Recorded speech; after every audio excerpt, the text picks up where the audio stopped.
Welcome everybody to this interview now, interview number 2. This time is with John Johansson, aka the Doom Slayer, aka Crow Industries, who you see before me. So introduce yourself. Tell us a little bit about yourself, quick, John. I'm John. I technically run Crow Industries. It's nothing official. I make cool stuff and occasionally get paid to do it. So yeah, it's sort of it's a hobby alongside the day job that basically keeps me out of trouble and mostly prison. Haha. Brill. Well, we're of course going to be talking about the Doom Eternal video, in which we made a year ago today, well, when it was uploaded. But yeah, it's a year old, which is time has absolutely flown by. We managed to quickly squeeze it in, film in just before all this COVID nonsense started to take off. So we're very, very lucky because we had a large group with us and stuff. But obviously, I assume that most people have watched the video. But tell us, John, how did this video first come about? Well, just to fill in the blank there as well with the whole COVID thing. Oh, was there a blank? The army, the armour has actually doubled as PPE throughout this whole COVID thing. There we go. It's really handy. Now, could you imagine going to Tesco dressed up like that? Not only protecting you against the fiery pits of hell, against the fiery pits of COVID-19 as well. Yeah, social distancing. I've got a super shotgun, whatever, man. But yeah, how it started. It sounds awful, and now it's going to be on film. But I just got married, which it takes a lot of effort to organise that kind of stuff. And then been on my honeymoon, and I got back, and I needed a project, so I decided to build a full suit of armour from Doom, because that's what any normal self-respecting geek does, right? So yeah, that's what I did, and it sounds awful when you say, yeah, I needed to get out of that honeymoon mindset and make something horrific that tears demons in half. That's what I did. Perfectly normal. But yeah, so the armour was made then, and of course we know each other from the old Cardiff and Vale College. Old school. So literally. So we everything started forming from there. I think you wanted to do a calendar idea where I think it was it a bunch of different photos of like the Slayer doing all these like stupidly mundane tasks and stuff like that. Yeah, I've still not had a chance to do it again. It was one of those things that was like, oh, we'll do it this summer, and then you know what hit. But the idea was to do 12 photos in the Doomslayer armor, and it was going to be titled "Doomed to Mundanity," sort of like Doom logo, but then graffitied over the top of it. And it was just going to be the Doomslayer in stupid, mundane situations, like waiting in a queue at the bank, or like picking up dog poop in a bag while he was going for a walk or something. Not to collect it, like it was his own dog, that is. Doing some ironing, and I thought that'd be hilarious, and we just still haven't got around to doing it. Yeah, well, originally I think you said that idea, and I was like, oh, it would be quite funny as a short little like kind of 2-minute film or something. I was like, oh, we should film that, and then I think you turned around and you were like, oh, I was thinking like guns, shooting and all this stuff, and I was like, you know what? Yeah, I was like, yeah, let's just go for it. I feel it was one of those back and forth conversations where you just keep going, oh, we could do this, but we could do this as well. Yeah. And it just escalated. And then I think we kind of blinked and we went, oh God, we're filming this. This is actually happening now. Yeah. And then we were just like, okay, let's do it. Yes. So yeah, it just kind of went from there, the idea. Then we decided to do some test footage as well, where I think you just had the helmet on with, the gun. It was a super shotgun, I think, or it felt ridiculous. Because you didn't have the whole thing on, and we were just going around the college, just kind of, middle of the day. So there's students walking around going about their business, and then there's me pretending to rifle butt you with this shotgun. Yeah. And yeah, obviously Doom is all about kind of the atmosphere and the build up and the adrenaline of it. And I'm in work and I've got a foam gun. Yeah, it didn't feel it. We definitely had that feel when we had sort of the actual filming of it, because it was late, so the lighting was right and you had all the spots in the corridors, and so that felt right. But the test footage was like, is this going to work? This feels a bit dumb, really. Yeah, it's always tricky, but you got to do it, because then if we were to just go straight into filming it on the day, everything that could have gone wrong Oh yeah. would have gone wrong. So Yeah. that's what we've actually started doing now in all of our productions. We basically do whatever we're going to do the day before or something, no costumes or anything, just do it, and then it just makes it so much easier on the day. And I think Doom Eternal was the first time that we'd done that, so it was a breath of fresh air to be organized and everything. But we'll come back around to that. Let's talk about the armor itself and the arsenal of weaponry in which you own. You can obviously see a few bits and bobs of obviously not Doom related stuff, but you can see some very cool. Oh goodness me, here it is. Yeah, well that's one thing, but all the cool shit you got.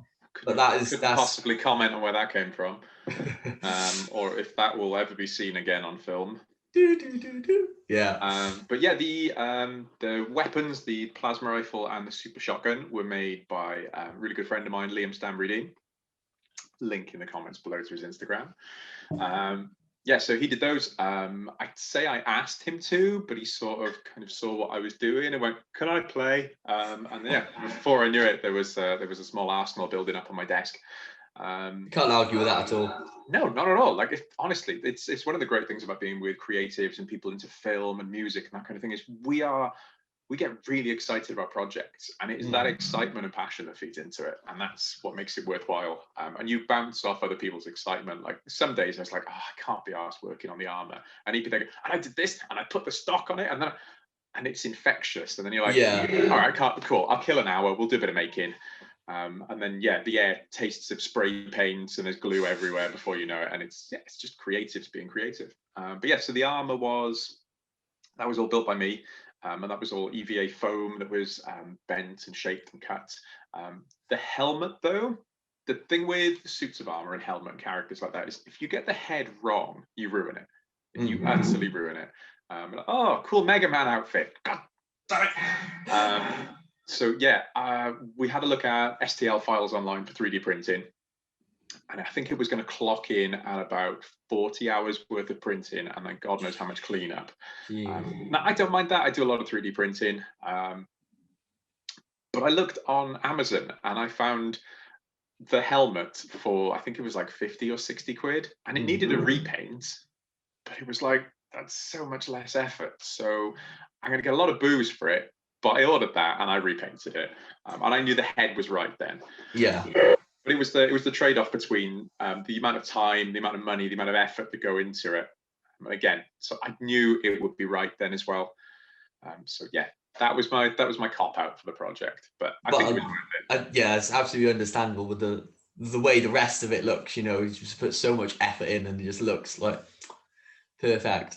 And you feel like the Slayer as well. Yeah, you got all the it's those shoulders as well, isn't it? The giant shoulders. You're just like, I get like I'm only a little dude, but I'm like 3 times wider wearing that suit of armor. Yeah. Oh, yeah, so badass. But yeah, so we can obviously check out the stuff as well. Again, link in the description below.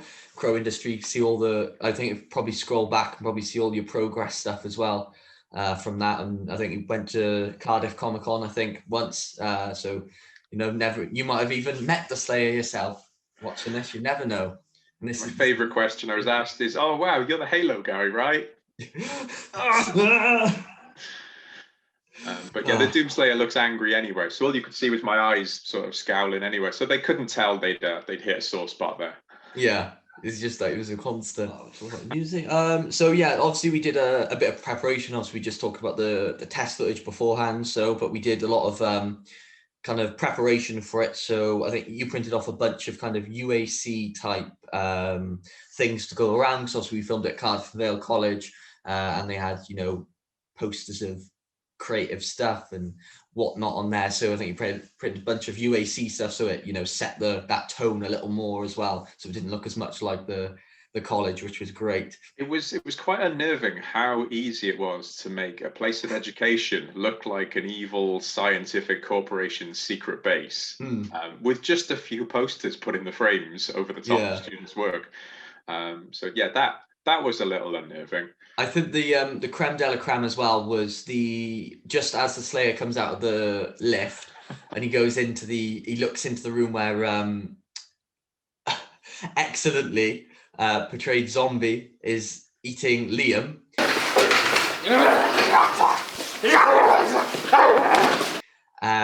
Charlie did an amazing job there. Like, it was almost like he'd wanted to tear Liam apart from the first day he met him. It was brilliant. It was so funny because he was like, "Oh, what do you want me to do? Should I just be?" I think I was like, "Yeah, you know, just eat him or whatever." Thinking he'd just be like, rah, rah, like that. And then all of a sudden we just look and he's going like this, and then we would all just look behind the camera like. Did you tell him to do that? I didn't. Okay, cool. He just did it. Brilliant. But yeah, obviously all the computers, they had like UAC on them as well, which is a nice little, you know, I wouldn't say Easter egg, but it's just a nice little touch to it as well. Yeah, we didn't even have to change that. It was already there. Yeah. So yeah, it just shows how much thought and effort that we've put into this little project. But we also had a hell of a task force as well. Well, originally we just talked about it, you know, me and you, and then I roped Greg involved then to help behind the camera and stuff. Obviously we had Shane as well, but then you obviously mentioned Liam, who'd helped out with the weaponry, and then his partner then Kiah, who was the first time we worked with her, who did all the makeup for all the zombies. Absolutely amazing. Which was fantastic. They were properly scary. Yeah, really, really spooky. And then she's obviously helped out on issue 2 as well. So if you want to check that out. There as well. Are they not below? Are they above? Somewhere. I'll put it somewhere. I'm not sure where I am in conjunction to any of this. But yeah, absolutely amazing stuff by her as well. And then roped in a bunch of students and stuff to help out to be. It was crazy easy. It was crazy easy. I basically said to it had come up in conversation. So the students had seen the armour kicking around as they're spraying stuff and working on things. Oh, what's that? Oh, it's my armour. Oh, that's cool. Okay, what are you doing with it? Oh, going to be doing this little film. Can I be in it? Okay, cool. Yeah, we could do a load of extras. And I think in a film, everyone wants to play the hero, or the anti-hero, as is with Doom. But I think everyone's more than happy to be a zombie as well. Yeah, you can't go wrong with it. And they were so excited. The best bit was as Kiah was doing the makeup, they'd nip downstairs to the coffee shop or go and get something full makeup covered in blood and gore and these lab things, and just to get the jump scare, the reaction at the poor staff down there. But we had to warn estates as well. Even though it's late, there were a couple of evening courses going on, so we put a couple of signs up. Warning: there are zombies on this floor. Yeah, yeah. Or someone sees someone walking around with like face wounds and stuff and freaks out. That's a brilliant behind the scenes photo of that. It was just those orange chairs, wasn't it, with like warning filming going on. But yeah, that's obviously we've had a few other people, you know, Richard and Elizabeth, who have been in the Robin Tester and stuff. They cropped up in this as well. But yeah, you know, I think we probably had about 13 or 14 altogether, and that's the biggest crew we've ever worked with as well. And I think everything went so smoothly because normally I want to be behind the camera and in front of the camera at the same time, which is quite difficult as you might imagine. But for this, I was like, no, I was like, John's the Slayer, and I was like, I'm going to take a step behind the camera and stuff. So everything went a lot smoother, and obviously we did all that test stuff, and it just. I think the day ran like butter. It was just so smooth. I think because everyone was up for it. Everyone was really on board. Yeah, it was just so great. Everyone was so up for it, and I think the thing that was kind of like the longest was obviously the makeup, because obviously we only had one person doing all the makeup and stuff, so it was just trying to keep on top, updating everyone, you know, what they're going to be doing, and it was the first time I met a bunch of the students who'd be the zombies as well. So I was like, right, hi, okay, you're oh, that's your name, okay, you're zombie number 3. You're going to be here. You're going to fall like this. You're going to do this. You're zombie number 4. There was no argument. No, what's my motivation? Okay, cool. What do I do now? Oh, you go there. See the guy in the big suit of armor. He's going to cave your face in. Okay, cool. I'll go do that then. There was no issue. Everyone just did it. It was like we'd done 3 or 4 practice days with everything. It was it was brilliant. So obviously, you know, that was a filming day. We had a good hour or so prep. I think we started preparing when the college was just closing. So obviously it gave us a few hours to get everyone in makeup, to go over some stuff, put up all the UAC posters, and everything. So yeah, we had that, and then we just cracked on with the filming. So any funny stories or memorable moments specifically you can remember? Obviously not being an actor or any acting training. As a creative, I'm naturally a diva. But yeah, I think I was quite lucky in the fact that the Slayer has only two motivations, which are rip and tear. So luckily, I just had to have a serious face and be violent. But yeah, the fact that when the helmet was on, it was in character. But as soon as I took it off, I'd sort of turn around to the shot we'd just done, where it'd be 4 or 5 cast like sprawled on the floor where I was supposed to have killed them on the way through. And I'd be like, "Oh my god, are you okay? I'm really sorry." Yeah. Literally just the mask comes down when it's on. But yeah, afterwards, I'm like, "You're right." And some of the cast, especially Shane, were going for it, sort of throwing themselves against walls. Insert Shane falling compilation here. So good. So good. Boom. But the thing is, though, it looks like the same shot because he just keeps doing it the exact same way. He's jumping in the air and falling and that. But yeah, just there were a few really good, shots in there and stuff. That's why I was glad that I was for that boy. Yeah. But everything just ran, very, very smooth, and it was just like a really enjoyable shoot as well, working with a bunch of people. And we did have a laugh as well. There's points where you're what's called, I think you're having malfunctions with your armour or something, and you were in the toilet. I think Josh was helping you out, and I just recorded and you that shit, like, yeah, like that. He's a little pervy. Like I'm sure there's a deleted cutscene from the game where the Slayer's having the same issue. Yeah, can't reach that back zip. Threatens a demon to do it up for him before he smashes his head in or something. Yeah. Right, well, let's talk a little bit about the music. Obviously, music is a very vital part of Doom as a series anyway. I think the original I think the original game, I think they wanted a few Metallica songs, but they couldn't due to copyright or something, so they had to do their own one. But it's like, is it Master of Puppets? I think the Metallica song, and it's like, it's literally exactly the same. They've just ripped it off. But it's like the classic Doom sound of like like that. Really, really pitchy, because it was just those little ding, ding, ding, ding, ding, ding. Yeah. It's the sound of Doom. You play the old school Doom and you've got that. You play the new one. Mick Gordon's soundtrack is unbelievable. And I think if, like I said earlier about the test footage, if we chuck that on one of our phones, oh man, I could have pretended to bludgeon your face in all day. Like that is it's Doom. It's visceral. There's a really great making of video with Mick Gordon talking about how he's trying to emulate the feel of Doom. It's claustrophobic. It's in your face and it's trying to kill you. But obviously, we couldn't use his lovely work because of copyright. Yeah. Plus, as well, it's nice to because obviously we're making this as our own project as well. It would have been easy to just pick a track and do that, but we wanted to make it a bit more creative and stuff. Sure, it would. Like I love that. I love that album. So I don't think I would have been able to pick just the one track. Luckily, though, very good friend of mine, Nick Basswonder Taylor.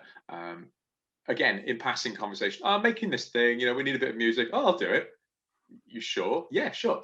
And he must have given a couple of evenings working on it, and then we did a day of mixing it and making it fit blow by blow for the actual film in itself. So we gave loads of time for this, and it was all just off the back of what are you working on?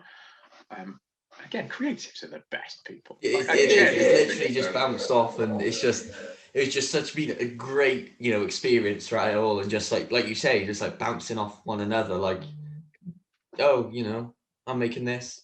Can you help? Blah blah blah blah blah, stuff like that. Just absolutely, brilliant. No one got paid. Like this is the thing about it. If I pitched it differently and gone, guys, I'd like you all to stay behind and work late one day, so I can live out my fantasy of being a Slayer and kill you all. They would have gone, no, you're weird. If I go, oh, we're doing a film project. Oh, I'm on board. Where do we start? Yeah, I could be there 4 hours early, ready for makeup or prep or whatever. Or when do we go? But yeah, it was such a good atmosphere for the whole thing. But yeah, obviously, music and bloody brilliant. So, that worked well, and just everyone just come together, like, So, that's literally, and like you said, it was all done for free, obviously. you probably, I don't know, spent probably, about 10 or 20 quid, something like that on the entire armour itself. Didn't spend too much.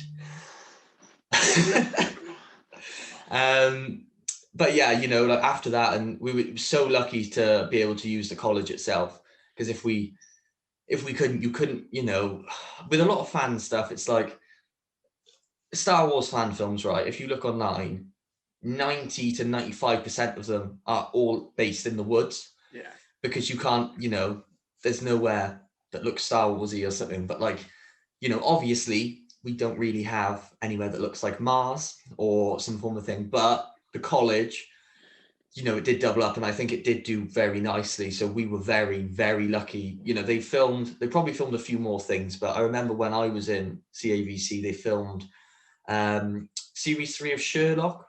There, like obviously, it's a BBC and they're filming there. One thing, little sidetrack, that annoyed me is they walk in the back entrance, right?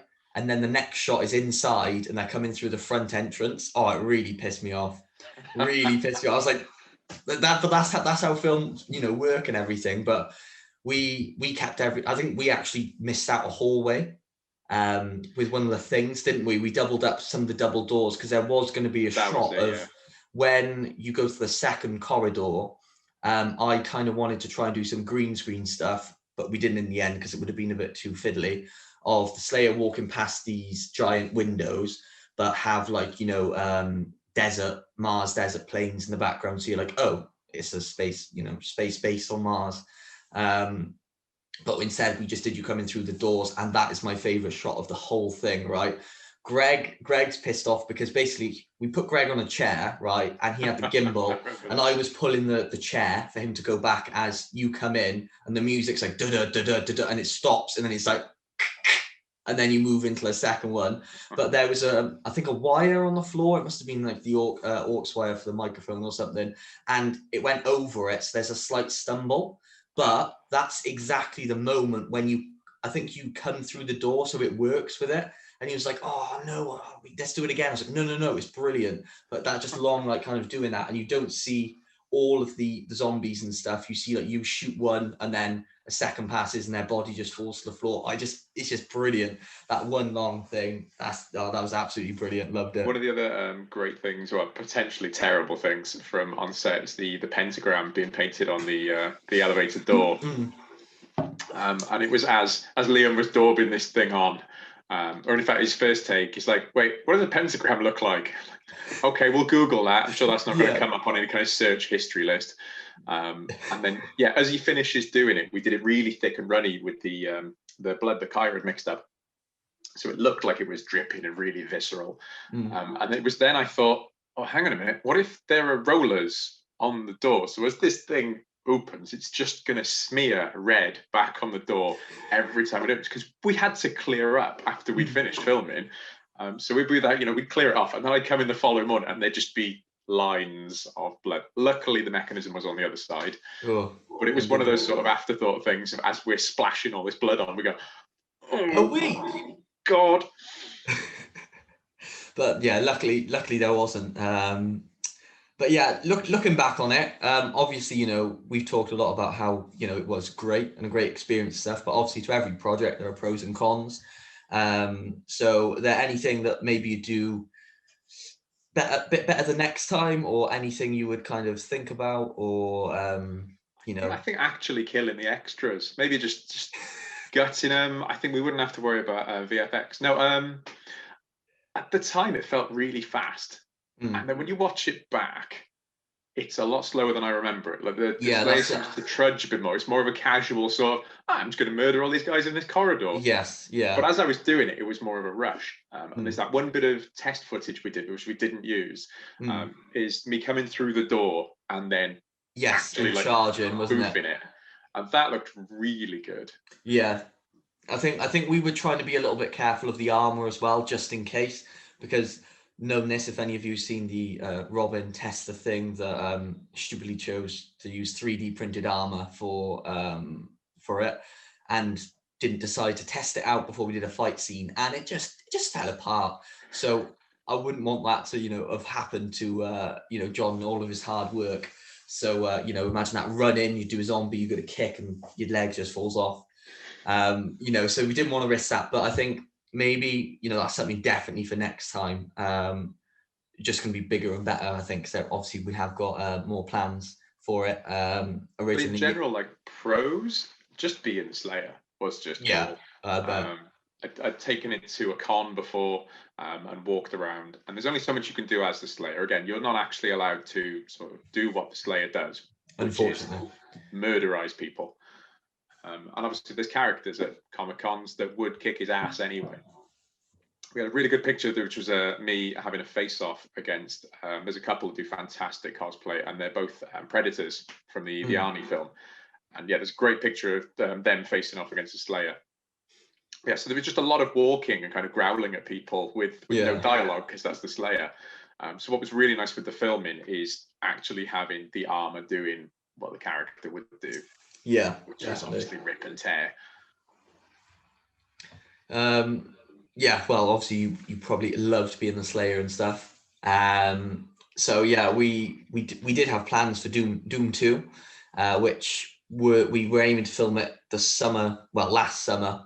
So we were planning on kind of keeping up with the hype of it. We were like, because we based the video to be released by the release of Doom Eternal. Hence, that's why we called it Doom Eternal. So when everyone typed in on their laptops and everything, oh, Doom Eternal. Is that why we did it?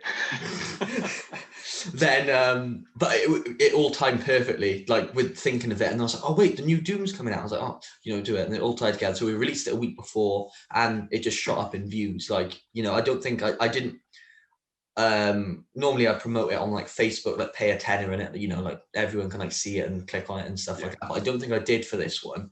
And, you know, the views shot through the roof. And then we just found out in September, that in September 21st, the views shot up again. And we were like, why is it just randomly thin? But that is the same day that Microsoft bought Bethesda.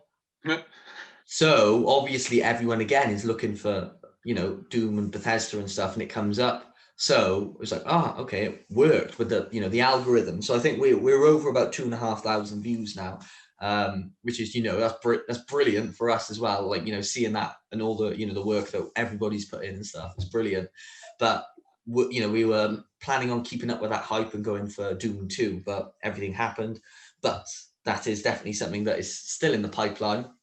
Obviously, we said we had about 13 people together, and we had like a fair amount of zombies and stuff.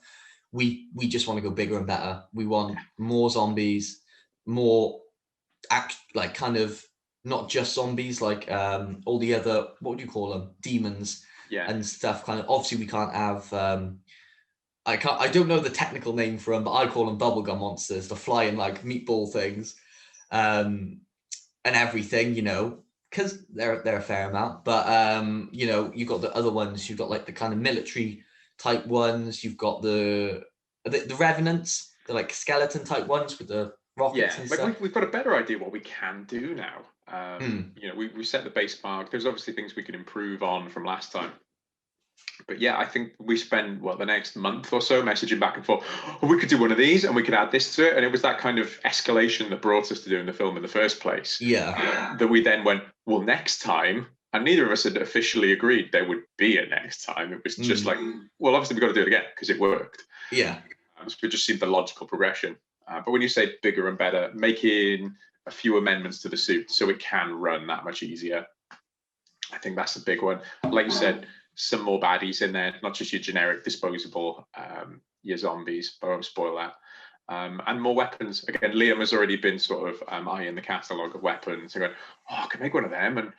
And but yeah, and then, you know, any other props, I don't know. Oh yeah. Yeah, exactly. So yeah, it's just been great, but obviously because of COVID as well, I'd say this like everything, but I don't want to use it as an excuse and stuff, but because obviously we had like 13, 14 people and we want it to be bigger and better, there's going to be 25 plus people and obviously, you know, distancing and all that stuff. So we need to wait till everything's clear. So then when it is, we can be like, we want 20 people, you know, here, so we can just and stuff like that. It's actually the reason why I invested in a drone, because I had this one shot idea of the Slayer being chased by, you know, a horde of you know, just demons and stuff. And I wanted a really high shot, and I think that would just look gorgeous. This horde of people moving towards him, you just had it and stuff like that. But yeah, it's definitely in the pipeline as well. So can't wait to redo that at some point. But yeah, I think I would say that's concluded our little interview. Of course, if you were to wanted to see any more of John's amazing work or anything, just pop on to Crow Industries, which is going to be down here. Yeah, any final words for the lovely people who are watching us, John? It's been more like a trip through memory lane, just sort of going through all the daft little stories, which is cool. And yeah, again, sort of looking forward to the next one. It's just really exciting to always work on projects where everyone is really willing to get on board and yeah, let's do this thing, or I've got an idea, let's do that. And we just sort of roll with it as we went. And it was really good. Like we had a plan, but we were open to whatever people suggested. And yeah, it was just a lot of fun. And then we had something cool at the end to show for it, which is the bonus, really. Yeah, exactly. And like I said, we're at like just over 2,500. It's like paid off, and it's just so rewarding to see that. You know, it's like everyone who did put in the effort and stuff, and obviously the amount of time you put into the making the costume, and to see obviously, you know, it's paid off, and you know, comments of like, oh wow, this is amazing and stuff. And I think they're the best things I put on like my TikTok. I've done like little behind the scenes, like little videos and stuff, and they've got loads of views. And it's like, oh, where can we watch this? And I'm like, Outlaw Films, YouTube, Crow Industries, you know, a little product placement there. So yeah, but okay, so yeah, keep an eye out for that. But until then, like, comment, and subscribe, because we need that. We need that. We're hoping to get monetized by the end of the year, so we need all the support. Thank you for all of your support, and continue to show it. But until then, hopefully we'll be seeing John, aka the Slayer, some point in the near future. But until then, we will both dismiss ourselves and say goodbye. See you, viewers.